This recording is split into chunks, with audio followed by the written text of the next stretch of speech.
Dear Diary, the journey to the grounds of Crookback Bog led to a dead end. Ciri was in the swamp but flew before the grounds could harm her. So I stand there not knowing what to do.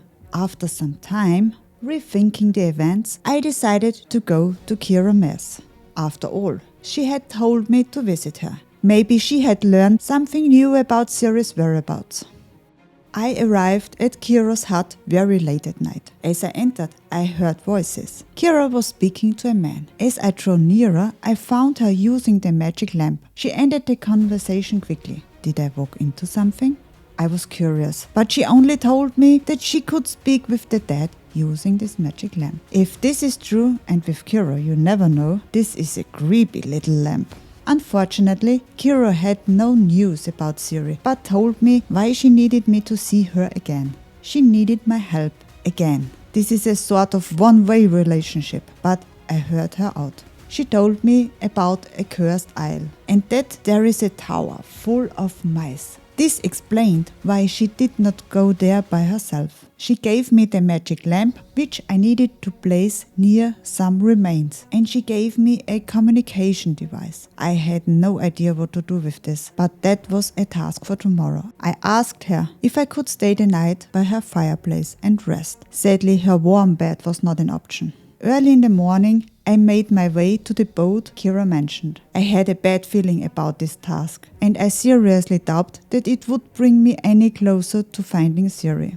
After this, I needed to go to the Baron, the other lead Hendrik had ridden off. It was a warm and sunny day. I enjoyed riding through the woods and then setting sail on the small boat. The atmosphere was calm and peaceful, but I had a feeling that this would change soon. Suddenly, Kira's voice came through the communication device. I had completely forgotten about it, and it scared the hell out of me. Another woman telling me what to do. Only a few moments after I set foot on the island, I had to fight for my life. All sorts of nasty things, drowners, ghouls, even a water hag. This was no holiday island, and something dark was definitely going on. There were some destroyed huts surrounding the tower. Near the tower's entrance, I found the body. This was suspicious. As I entered the tower, it became clear that the place was haunted. Voices and cries echoed everywhere. Wood cracked, and there were creeping knocking sounds. It was a scene straight out of a nightmare. I must admit, that was really getting on my nerves, but I had to go upstairs and investigate the tower more closely. At the top of the steps, I saw a shadow, and my heart stopped and I froze. It looked like a woman, but as I got closer, it walked away and disappeared. It seemed like she wanted me to follow. My heart was pounding painful in my chest as I climbed the stairs. A picture fell from the wall and it nearly made me jump. This was clearly one of the scariest places I had ever been to. Finally, on the top floor, there was nothing but soft cries, but there was no one inside. My witcher senses helped me, and I managed to open a hidden passage. Behind the door, I found an old, abandoned laboratory. A laboratory where they had experimented on humans. This was an awful sight. Suddenly, with no warning, the shadow woman appeared and spoke to me.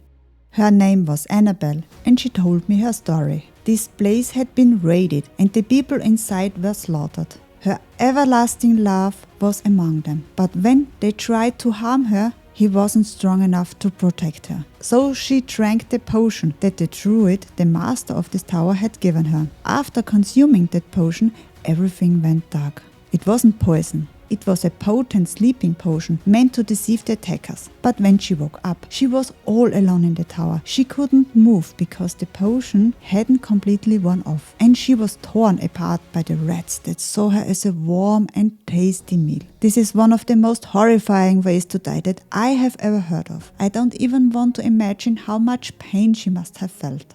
I felt so much sympathy for her, but I couldn't shake off the feeling that there was more to the story. The dead body at the bottom of the tower came to mind. I asked her if she knew something, but she only grew angry. This only confirmed my suspicions. This horrific experience and the unimaginable pain must have changed her in some way. She begged me to bring her remains to her one true love, Graham. But as I refused, she revealed her true form. She was a pester, and she attacked me immediately. She managed to escape the tower, and I followed her outside as fast as I could.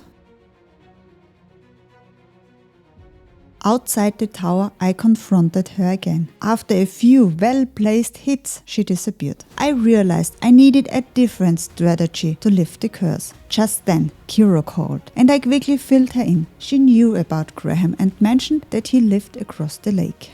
So my next steps were clear. I found Graham and told him the whole story. He claimed that he didn't know what the other guys were up to. He only wanted to fly with Annabelle and live a happy life. He was still deeply hurt by the death of his beloved Annabelle and wanted to help. I warned him that Annabelle had become a bastard and that it would be dangerous. But this didn't stop him. Is this what true love means?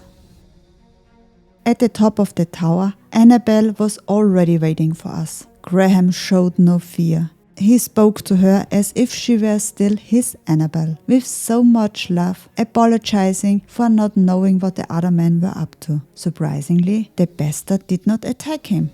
She only asked for a kiss. Graham looked at me, aware that this would mean his death, but for her, he was willing to do it anyway. And so it happened. As their lips drew closer, the bastard transformed to Annabelle and they kissed one last time. Graham sank to the ground and Annabelle kneeled beside him. With her final words, "At last," she was freed. To witness this act of true love brought tears to my eyes. I was overjoyed for them, reuniting in such a powerful way. This is what true love is all about.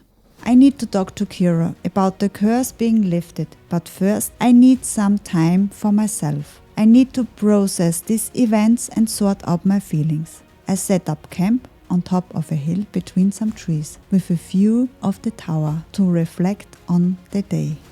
My path for tomorrow concealed within a mist of doubts, hopes and uncertainties. I drifted in an uneasy sleep. Yours faithfully, G. I hope you enjoyed the story of Geralt's secret diary and his journey to find Ciri. Please make sure to hit that subscribe button if you won't miss the next episodes. Take care, see you in the next one.